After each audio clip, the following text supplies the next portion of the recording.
First off, thanks to Stephen Komarnyckyj for leading me to this poem. For other poetry by this and other marvelous poets, please visit poetryschool.com.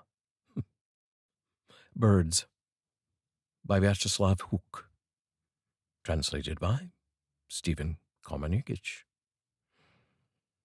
This late summer, and the melody of song protracted like soothing words or victory after struggle, a planned assault, or the delusions of Penelope, wherein distant perspectives are awash with birds, and a military grasshopper disappears into the sky and fades to unconsciousness. A coffee's warm vapor drifts from one of the tables, and a white rose exhales its fragrance. You are entitled to all of this. The wind, subdued by the tree's dark crown, forms melodies of yellow leaves extracted from a box, whether for an undefined period, a short August vacation abroad. The engine hums through broken passages of summer, where the wind cradles birds' nests in tree crowns, giving you the possibility to whisper, "This is an augury," or the comprehension of an image and the end point of flight which remains dark and immutable in any season.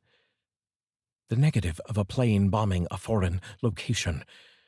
Through all horizons, without exception, and in all perspectives, the low sky you encompass in a glance continues with a plane at a high altitude.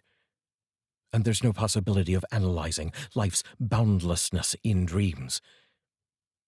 So you watch birds through binoculars, their wings sculling through blue skies, anticipating autumn's coldness as they fly towards the southern coast. Birds by Vyacheslav Huk, translated by Stephen Komarnyckyj.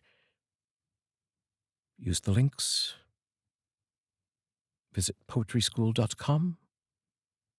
I'll see you tomorrow.